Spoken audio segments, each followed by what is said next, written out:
Hello, and welcome to the Mindful Movement Podcast. I'm your host, Les Raymond. Thanks for tuning in today for another episode. I am joined today by Nikki Dyer from Coached by Nikki Dyer.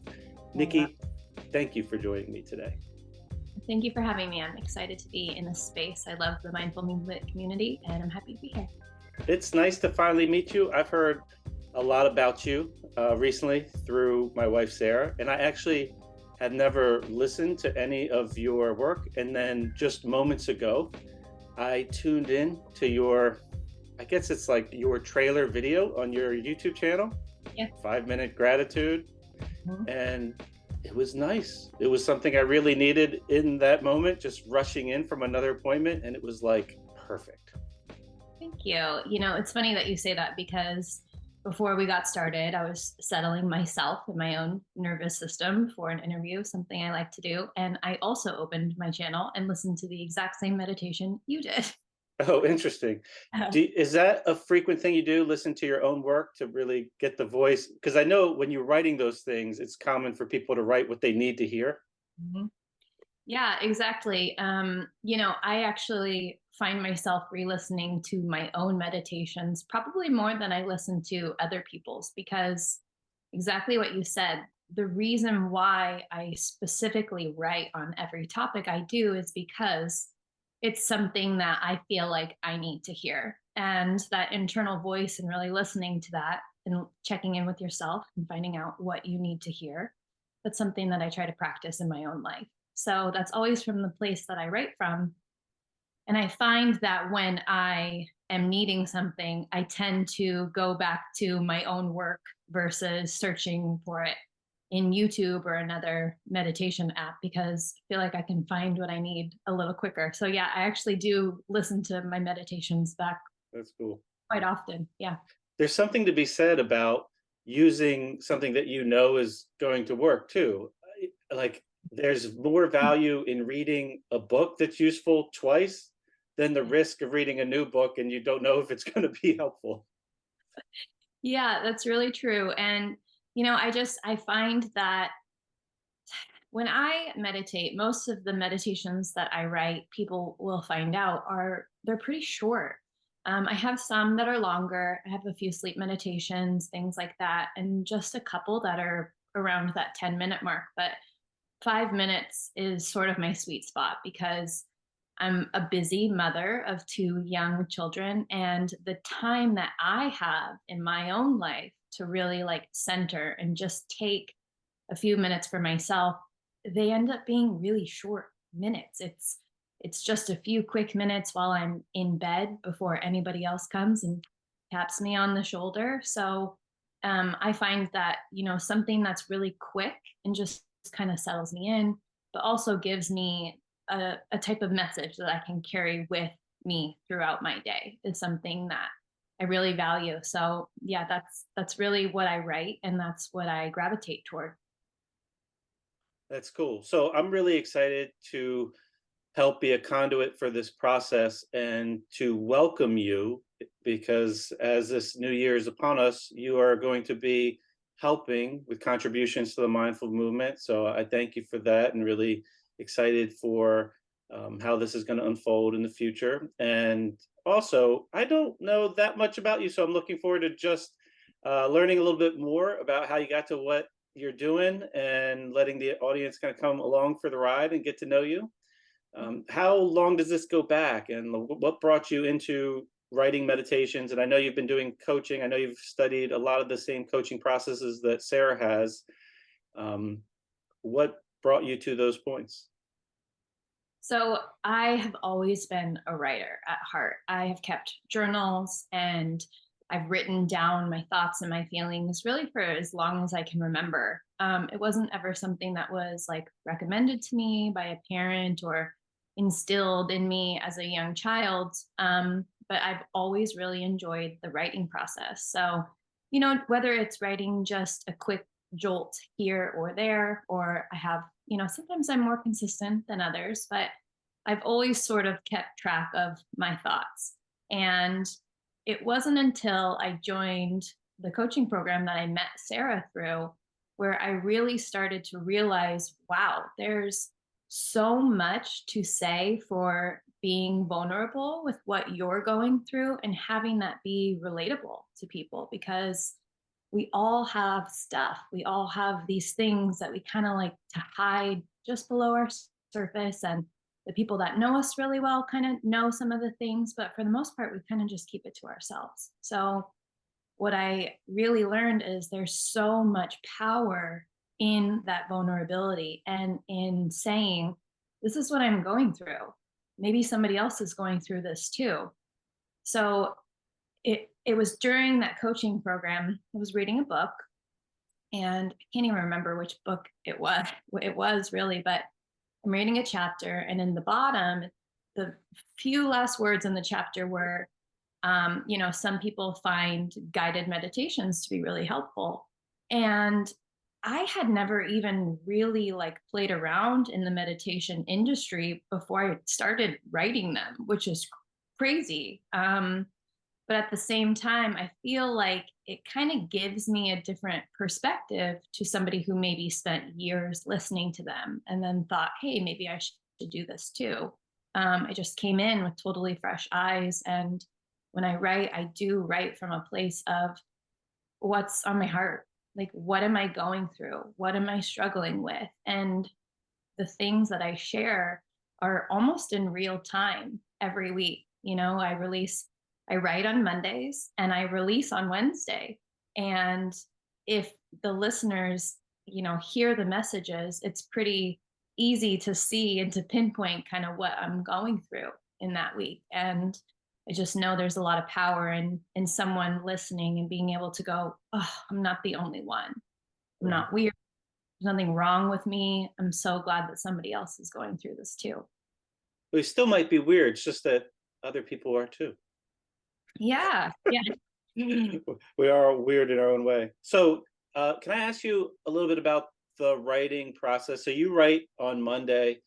Yeah. Is that just like an extension of the journaling Yeah. process for you? So a lot of the times, like when I'm writing, or I'm writing my thoughts, or I, see something, or I'm reading a book, or I see, a post somewhere online, and I'm like, oh, that really like connects to me.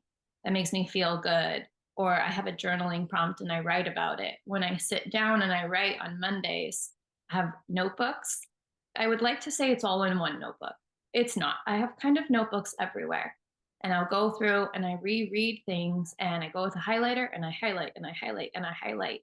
And I just kind of throw it all in a pages document on my computer, and it just kind of comes out. I don't even know how I'm doing it. I don't know if it's the correct way to write a meditation, but every time I get in there and I record it and I listen back to it, and I'm filled with this sense of that's exactly what I needed to hear every week. Nice.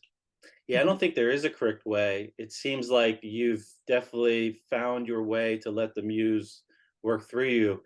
Mhm. Um, and it comes through. I mean, it it sounds very authentic and very inviting.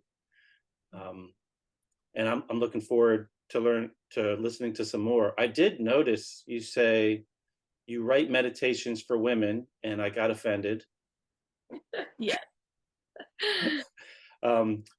Where does that come from? So I'm a woman. I I'm a see. wife. I'm a mother. I am a woman who wants to be multiple things in my life. So it's not that my meditations are just for women. And it's funny that you say that, because I actually have quite a big male following, um, that I notice on Google Analytics. It kind of tells you male or Right. female.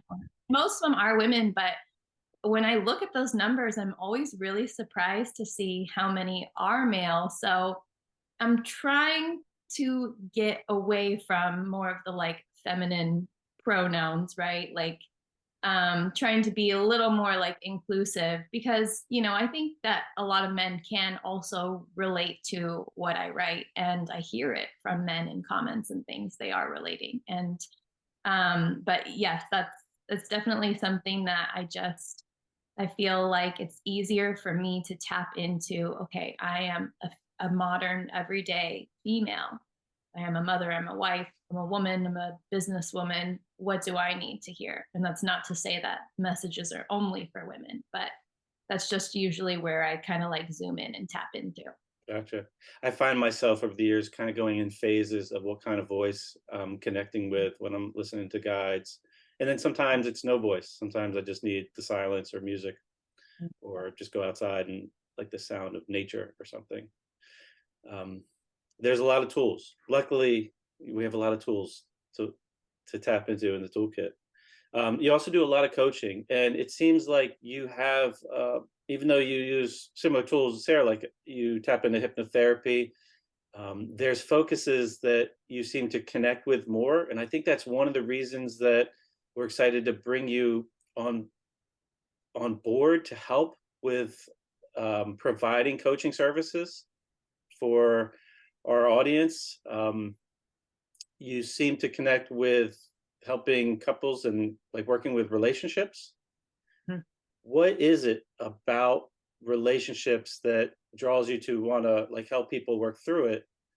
Did you go through something yourself, or where does that come from? Yeah, so I feel like there's so many people out there. Something that I've really realized in my own marriage and in coaching people, couples, is that everybody has this idea that a relationship that is meant to be soulmates, right? It's supposed to be easy. There aren't supposed to be any problems. It's not supposed to be this hard. We should be able to communicate better. We shouldn't fight. We should be able to have more sex. It's this illusion in our heads that we create. And something that I see a lot in my coaching clients that come to me for relationship issues are, it comes down to somebody finally saying out loud, I'm not sure if I made a mistake marrying this person because I feel like it's really hard and I don't know if it's supposed to be this hard. And a piece of advice that I always give to my clients is, if you are fighting, if you are communicating, if you are butting up against each other, you're doing everything you're supposed to be doing. That's actually the foundation of a really good relationship, because it's when you're unable to communicate or to be honest or to just let your guard down and really be who you are, and for your partner to be able to do the same, that's when you're just missing the mark. Like, it feels maybe good but it's superficial. It's not that like deep meaningful growth connection that ultimately I feel like we're all really longing for in relationship. Right. So, and yeah, that's definitely something that I experience in my own marriage. My partner and I, we've been married for, we just celebrated our 10-year anniversary this year. And Congrats. we have, thank you. And we've had, ups and downs. We got married at a relatively young age, and the two of us individually and together have grown a lot in our relationship. And there was a big pivotal turning point in our marriage that I would love to share with you if you're open to hearing it. It definitely shaped who I am today and my story of, we were fighting all the time. We had a 3-year-old and we were trying to decide if we wanted to have another baby. And I felt like if we had another child, I was going to be trapped and I was never going to be able to get out if I wanted to get out. And I had this whole story made up in my head of how it was supposed to be, and it wasn't lining up to how it actually was. And I ended up getting pregnant again, and I miscarried. And it was a very, very soul shaking experience, because what ended up happening was I had an issue medically when I did miscarry, and I actually ended up hemorrhaging in our bathroom, and he saved my life. And from that moment on, our relationship, it changed.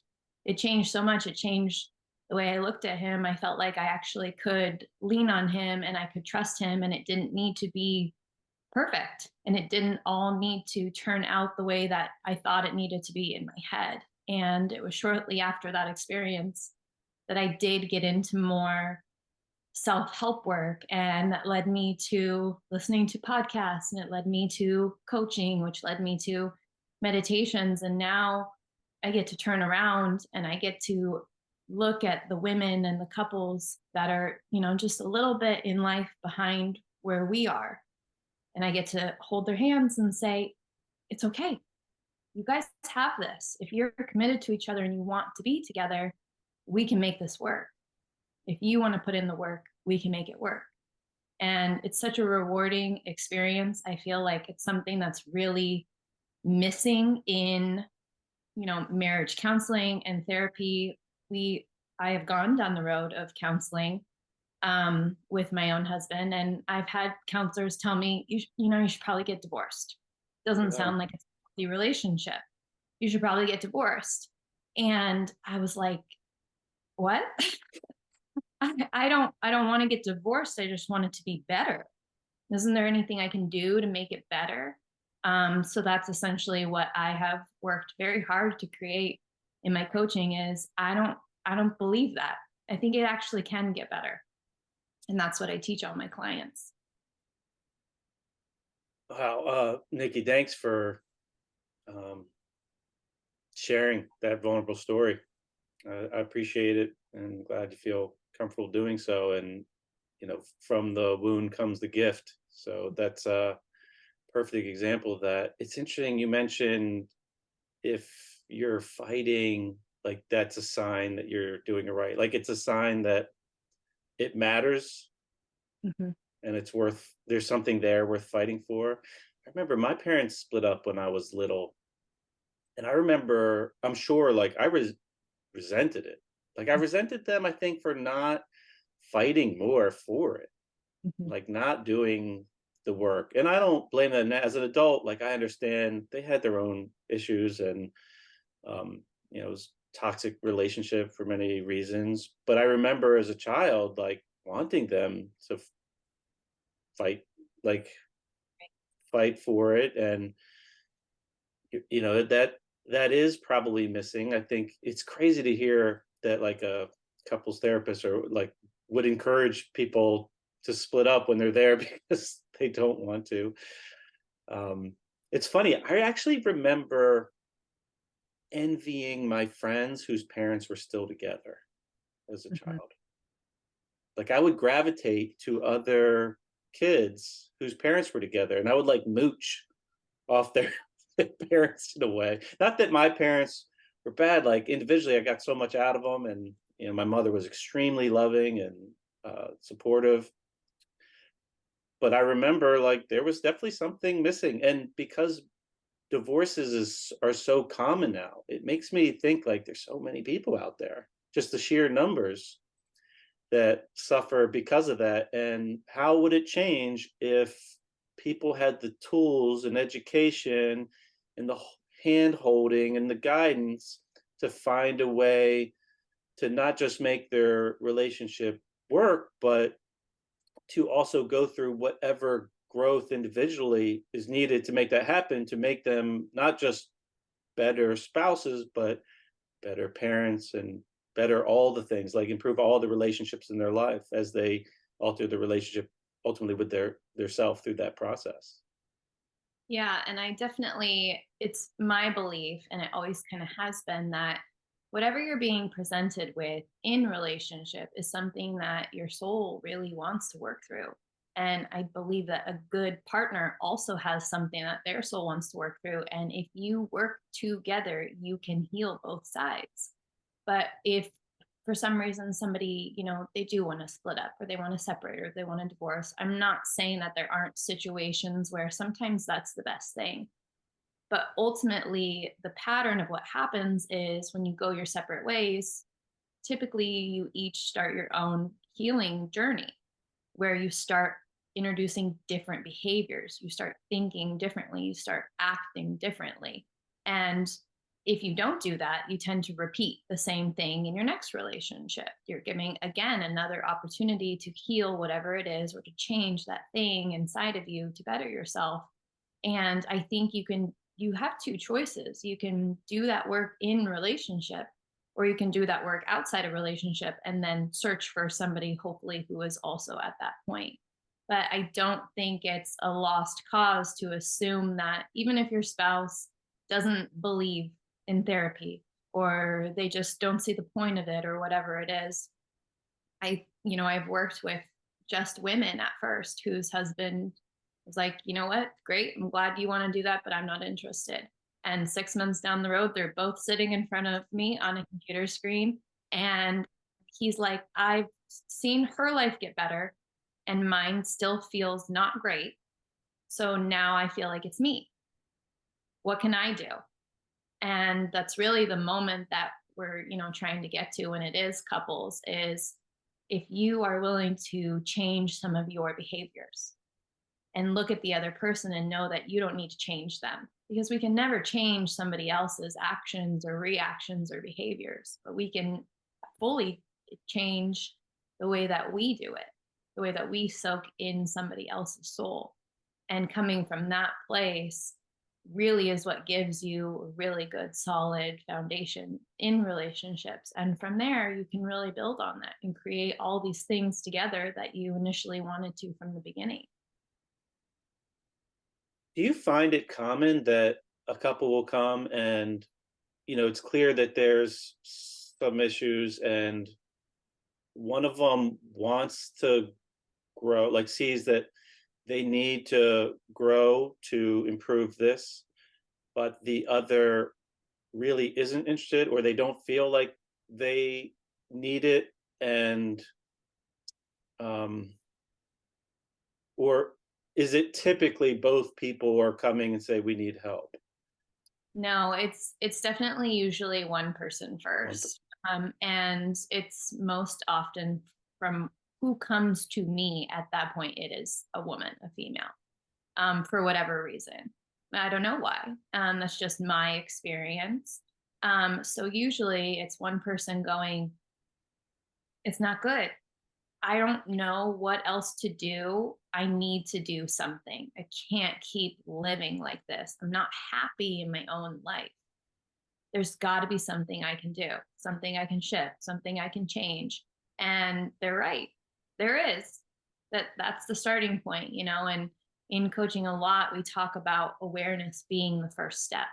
As soon as you look at something and become aware of it, you can't unsee it. And the same can be said for working and navigating through relationships, of you know pointing out different ways of communicating or different tools or different things that you can do to alter the way that you're thinking. And usually, yes, it does start with one person, but in my experience, like I said, it's not uncommon that at a certain point I have both of them sitting in front of me, Right. which is kind of cool to see. I remember years ago, Sarah teaching me an idea, and we went through several like growth phases and really challenging times. And, I think we have the strongest relationship we've ever had now, and I hope it's stronger next year. But I remember she would frame something, and I don't know, I don't think it's original. I don't know who to give credit for, but she said, your life is like a puzzle piece, and you have all these other people and things like activities or whatever that kind of fit in your piece. But and then if you grow, if there's not some corresponding parallel growth of like the other people, they just don't fit the same way. Mm, And I think there's some truth to that. And also, there's some truth to what I hear saying more recently, that when you have someone that wants to change a relationship, but they feel powerless because you can't change the other person, the act of changing yourself and how you approach a relationship is going to change that person, because it is changing the nature of the relationship itself.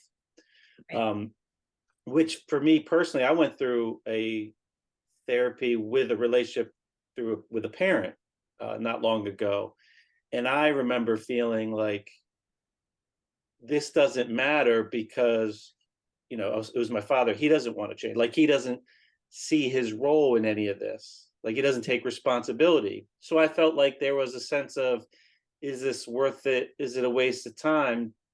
But in turn, from changing just how I approached the relationship, which was really how I approached myself at some level, um, he did change some. Because you can affect a relationship just by starting with yourself. Because by definition, as you change, that relationship changes. It was an interesting experience, and now, like, we have a much better relationship than we did, and we've both come a long way. But there was a time where I was like, well, he doesn't want to. He doesn't. He feels like it's all me, like it's all my fault. So how is this ever going to change? But it did. Yeah, it's interesting that you say that. And I'm glad you do, because to me, relationship coaching doesn't always mean two married people or two people in partnership. A lot of the times, people come to me, clients, I'm having issues with my mom. I can't stand my dad. I have issues with my parents. And as somebody who did have a complicated relationship with my own parents for a really long time, and just really trying to figure out, how do I coexist with this? What do I do with this? It feels uncomfortable when I'm in space with this. Like, what am I going to do? So relationship coaching really does extend far beyond somebody who's just in a marriage or a relationship, because relationships are the center of our entire being. Everything that we do that involves another person is a relationship, whether it is parent and child, or sister and sister, or brother and sister, or friend and friend, coworkers. When you start looking at just the single relationship in your life, whatever brings you to me, whether it's, issues with your mom, or like you said, issues with your dad, or issues with your partner, by you fixing that one relationship, it is like a domino effect. I have people come to me going, I came to you for this relationship, but literally every relationship in my life is different now. It's changed. And it's because they've changed. They're different. They approach every relationship in a different way. And it does change the trajectory of entire relationships for the better. It definitely does. Yeah, it's neat how things will like bubble out like that. I work in a gym environment, and like people come in, and they think it's like just a fitness thing. And ultimately, like, the gym equipment and the movement is this like primary tool we're using for self-development, growth. But in doing so, you're altering your relationship with yourself, because you come in and you have all these judgments about yourself and expectations. And I work on kind of holding the mirror up the right way for people, so that we could dissolve some of those and they could kind of see how they're treating themselves, and which makes space for just a more productive practice in the gym. It gets rid of like attachments that interfere with progress, and like conflicts that people make up between their left ear and their right ear in the process of trying to get in shape. When they're coming in, they're 50 years old. It's 30 years since they've been like regularly physically active, maybe, and like they remember themselves as something very different. And then they get in and they don't have the relationship with their body that they once did, and it's disturbing. Yeah. But what happens is within several weeks, as their relationship with themselves changes, you hear that a lot of the training is you're just kind of shooting the shit with people about what's going on in their life, and they're changing the way they talk to their kids. Yeah. Or they're like, just recently with a client, we're talking about how upset about how their son plays a lot of video games, and her altering her relationship with herself made her realize that she was coming off maybe judgmental and not being able to show her love to her son in the way that she wants to know herself to be able to do. Um, so like, there, whatever we do with however we interact with ourselves that creates change is inherently going to affect all the other relationships and relationship with the environment. It'll like change, like, how do I feel about, I don't know, dropping a piece of trash in public or whatever, like, or animals, like, it could really, it changes the way you view the world. Yeah, exactly. There's a little type of like symbolism that I really like someone to think about is if you imagine yourself in a room, it's pitch black, right? There's no light. You can't see anything around you. And I just open the shade just a little tiny bit. And you let your eyes adjust and the light starts to filter in. You're going to be able to make out little bits and things that you weren't able to before. And coaching and personal work, it is that light that's coming through. And as your eyes adjust, and I open it a little bit more, we do a little more work. Before you know it, you're going to be looking at a room that you couldn't see. Mm. That room might as well have been empty. It was black. You didn't know the size of it. You didn't know anything that was surrounding you.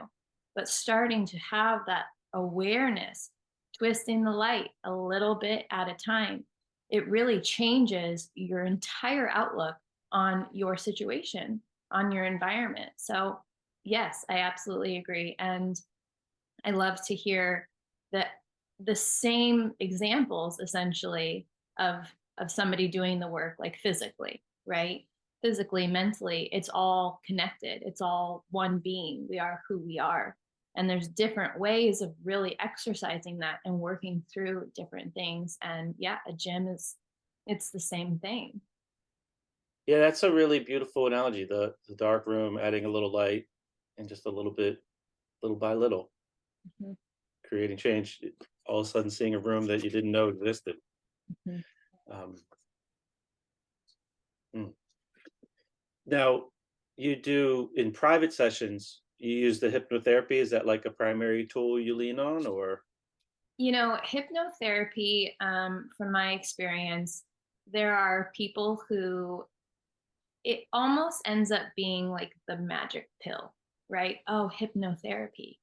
Well, if it just happens to me, it's easier, right? If I just Oh, like, it's like taking a pill. it's like taking a pill, right?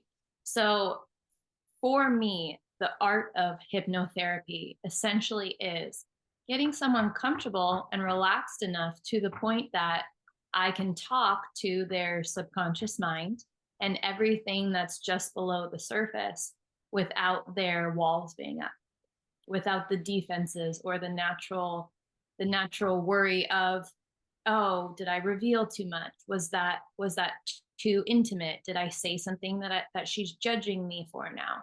So ultimately, what hypnotherapy to me does is it just relaxes somebody. It creates that comfort and that environment where they feel safe to really let their guard down and really get to the underbelly of what's going on, what's wrong, what's working, what's not working, what is it you want to change about yourself. And I love the tool, I love the practice, especially for people who struggle with being in their own body, or really like struggling to meditate, even to drop in, to relax and let go of everything going on around them enough that you can really get to like what's really going on at the heart of it. So for anybody who really struggles with letting themselves be vulnerable, I feel like it's a really useful tool in coaching. Yes. Have you used it personally for any like specific task for for yourself? Have you ever gone to it like, I want to work on this thing and I'm going to use this as the tool, and then? Yeah. So the first time I had a hypnotherapy session done, my mind was blown. I have always been, and well, I shouldn't say have always been, because I'm actually much, much better now to where like it really doesn't even come up for me now. But before I was always really worried about being vulnerable or like saying too much or saying the wrong thing or worrying, like how's that gonna like make me seem to this other person. And it's interesting you mentioned you did, therapy and counseling for your relationship with your dad. I have done similar work on my own relationship with my parents. And it was hypnotherapy that actually enabled me to, I mean, just cry and cry and cry, years of holding it all together and holding it all inside and feeling like I just needed to be like strong whatever the excuse was that I was really holding myself to, such a high standard. And it was hypnotherapy that allowed me to really connect to my own emotions and my own body and really dig out some of that stuff that's been like sitting in my body I've been carrying around with for years. And I swear I can tell you every day when I wake up, I feel different still. It's like once you get in there and start really clearing some of that past trauma and just the stuff you're like holding on to that's sticking to your insides, like oatmeal, right? You start clearing that out and you feel better. And again, it's the same patterning of that carries on into different things in your life. You get to carry that with you. So I'm a huge proponent of hypnotherapy, especially for anybody who kind of struggles to really allow themselves to like sink in and get that stuff that's like really stuck in there out. It's funny you mentioned like I was able to cry and cry.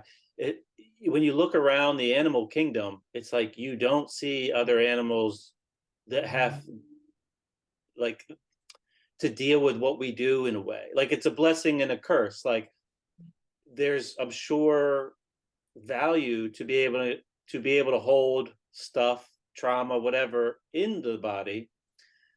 Um, but if you don't recognize that you have to clear that out sometimes, that it's a real problem. Like other animals, they don't cry, but they might have a stress and they shake it off and then they move on with their life. Yeah. But and I think it's really common with guys because just culture or society that makes guys probably feel maybe less manly or whatever to cry, and then they miss out because like you don't realize how therapeutic it is. Mhm. And humans seem to be unique in that way, that we have this ability, but like you have to be willing to to do it. You have to go through something, you have to let yourself do it. But man, it always feels so good after you've done it. Anytime I've had like a really big, powerful emotional release of some sort, the the delta, like the difference between the before and after, is so Mm. profound.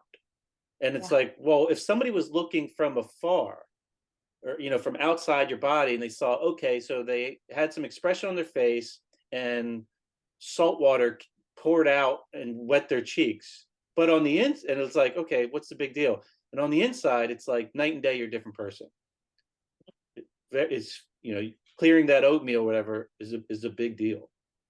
Yeah, it is. And I love the fact that you discuss it from a male perspective. This is actually something that my husband and I discuss a lot is, that pressure society of I'm a man, I'm strong, I'm not supposed to feel. And it's like rewiring all this nonsense that like these boys and these men have been fed generationally of this is what a boy does, this is what a man does. And really the same can be said for a female. You're always crying, you're too emotional, you're too invested, you're taking everything in. So it's reprogramming so much of the brain and just really looking at things like line by line and being like, is this true? Is this total baloney? Like, does this even apply to me? Does this feel good for me to carry with me? And tears and crying, I I think I used to be able to count on like probably two hands the amount of times that I had cried. And now it's like it's so much easier for me to, when I'm feeling overwhelmed or when I'm feeling stressed or when I'm upset about something, I can recognize the feeling, the like little, it's like it's almost like you said, like in so many ways we do have animal instincts. You get kind of like the little shakes before and your body kind of has like that same reaction. And instead of like swallowing it down or pushing it aside, I take a few minutes and I go cry. And I'll tell you one thing, I feel much better afterward because your body always tells you what it needs. Instinctively, your body knows exactly what it needs to do. It's the mind that's like, angel on one shoulder, devil on the other. Like, it's the mind that's like, no, you don't need to cry. You're fine. But it is so healing. And introducing people with hypnotherapy to that side of them that's probably been dormant for many years or potentially their whole life it is absolutely life changing to be able to look at you now and go, yes, I cry, and I can cry, because before it was like I almost couldn't even do it. It was so programmed in my brain of like, I don't need to cry, I don't cry, I don't cry. And now that I can, I utilize that as a tool in my toolbox to re-regulate my system and my own pressures in life. And it's like, again, clearing out that oatmeal, like, I get it out of there before it sets in and gets too sticky. I just clear it out myself. And having those tools to be able to do that is definitely something that I teach all my clients, because I think it's a really important life skill to be able to carry around with you. Yeah, 100%. I can't say I've ever like noticed like, oh, I don't feel good, I'm gonna go cry now, like planned. But I've definitely got to done it enough times where when it comes on, I quickly recognize that it's supposed to be here and like ride the wave. Let go with it, don't fight it. And you Yeah. come out and it's like, yeah, your eyes a little red or whatever, like you just feel like such a relief. And it's just, to me, it's like, it's interesting that that is built, that process, that tool is in us and we walk around with. But you can go through your whole childhood, like all your schooling, whatever, like nobody really, it's not something that's like taught. It's not something we learn. And I don't plan for it. I've had a couple experiences where it's almost been forced upon me, it seems, through like substance, like psychoactive ingredients, which has been interesting. It's like a plant has forced me to get out of the way and stop interfering with this process, Mhm. and makes the process arise. And I'm like so grateful after, because it's almost like the plant knows I don't want to do this by myself. Mhm. And it's going to be like, don't worry, I'm not going to give you a choice, here you go, here's your plate, start eating. And it's just fascinating because I mean, it might be out there, but if it is, it's not common. I haven't seen, like, when you look out in the animal kingdom, you just don't see it. You do see like some animals that show expression and maybe sadness or whatever, but it's an interesting tool that we come built in with, and nobody, you can go through your whole life without anybody kind of telling you how to use it. Yeah, it's It's interesting that unfortunate. you say that. Yeah, and one of the things that's also really important to me, I have a almost 7-year-old and a 2-year-old. So for me, taking all this information and all this knowledge that I've learned, that I practice in my own life, and just kind of like subtly teaching it to my kids, or doing certain things with them. And my 7-year-old, I hear her in her room screaming in her pillow, throwing a temper tantrum with the door closed. She's upset about something. And I'm like, okay, that's fine. To where, when I was a kid, that would have been the thing where one of my parents would have come in and I would have been like reprimanded for acting out, right? Or like expressing angst or like being upset, or, don't cry, anything like that. So, really encouraging like those emotions, like that's something that is really important to me. Of, look, if you feel upset, cry. Like if you feel mad, go get the anger, like move it up and out of your body. Like we put on music, we do a dance, we do different things. And there's lots of different modalities that I think you can utilize in teaching this type of stuff to children. Obviously, learning it firsthand and applying it in your own life. It's it's the same principle of being able to like take your learnings and improve your marriage or your relationship, or relationship with your mom or your dad or your sister. It's then taking that and just teaching your kids from the start a better way that you didn't have. And I love, love, love being able to have that type of generational impact, in my little tiny family's life, that I know is gonna like carry on into the future and really change like the whole trajectory of their lives, I hope. Yeah, I'm sure it will. Um, Touching a little bit more on the hypnotherapy, what are like some of the common things or that somebody might be trying to address that you would recommend looking at hypnotherapy as a tool to work with? There's lots of different things that really it can be useful for. Um, Practices that I feel like resonate with me. Like I always like to teach from places where I feel some type of connection, or like I see that person's soul in that. It just, it just kind of allows you to like connect in a different way. So any insecurities around like weight or physicality or money, relationships, feeling stressed, feeling like you need to be busy all the time to be successful or to be productive.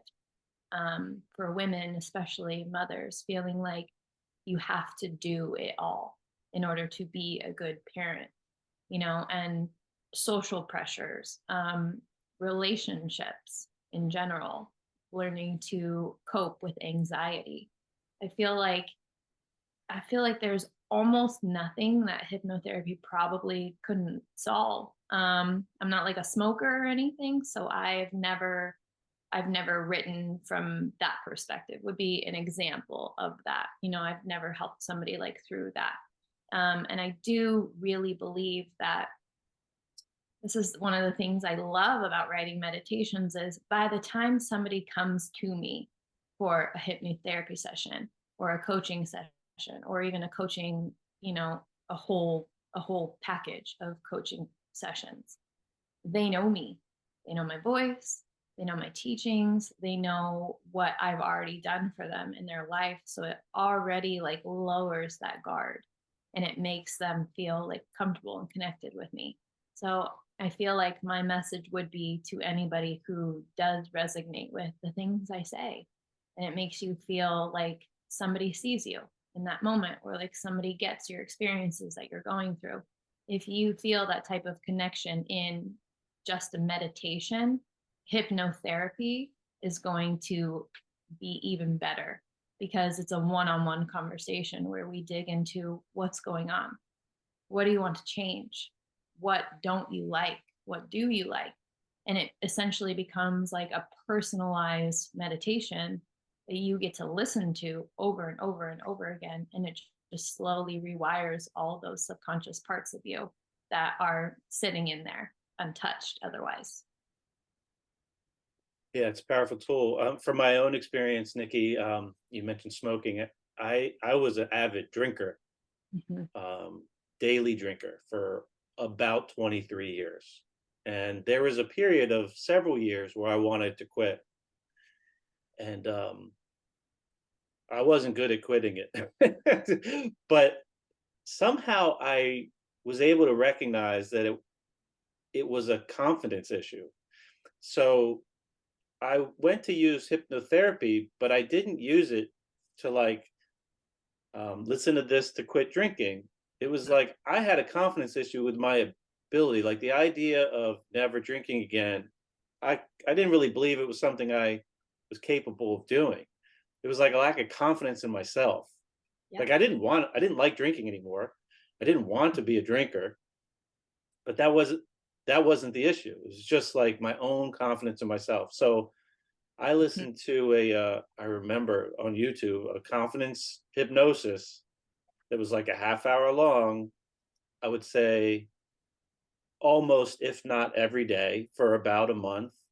Mhm. And I haven't, and that was what's today?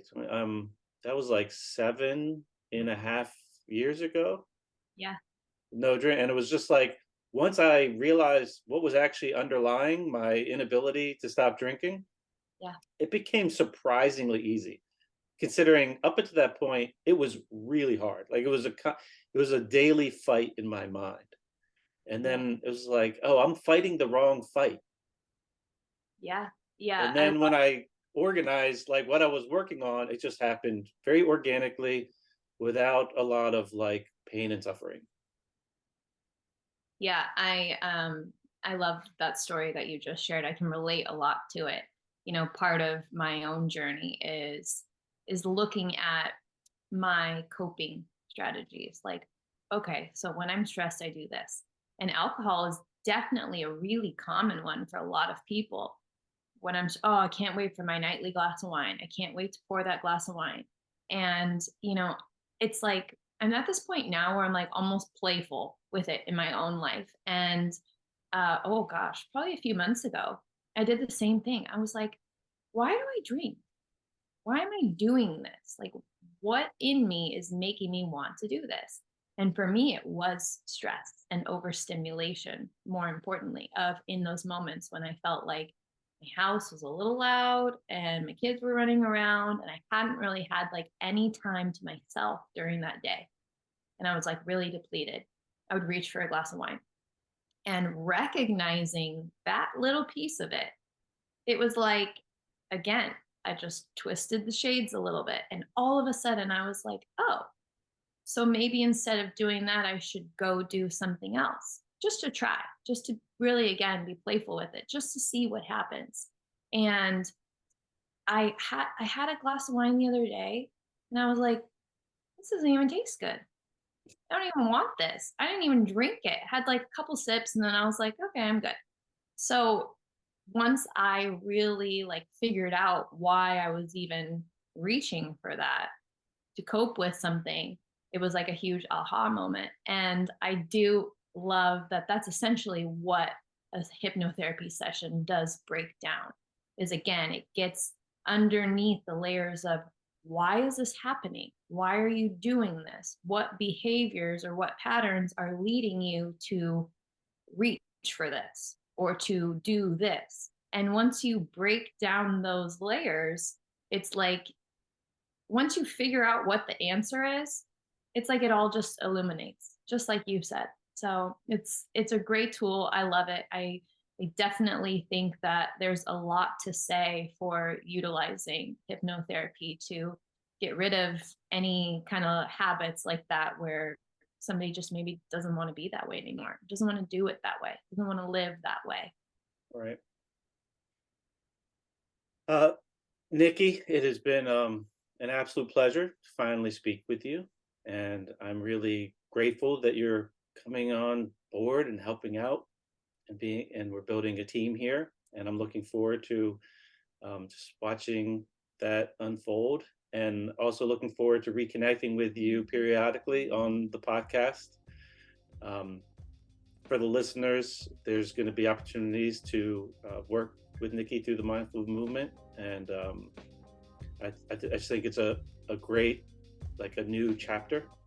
And I'm really excited for it. And I'm also grateful for that you took the time today to share a little bit about yourself. And I really appreciate the vulnerability that you were able to express to a bunch of strangers for now. I know it's not easy. So thank you for doing that. And I'm glad you feel comfortable doing so. Thank you for having me. I'm very excited for this opportunity to just reach more hearts and connect to people that maybe otherwise wouldn't have found me. I love the mindful movement. I love you and Sara and what you guys have built. I think it's so inspiring for me and incredible. And I just feel very fortunate to get to be a part of this. I'm really looking forward to it. Well, I think all parties involved are very lucky, and looking forward to hearing feedback from the audience too. And I'm sure our paths will cross again soon.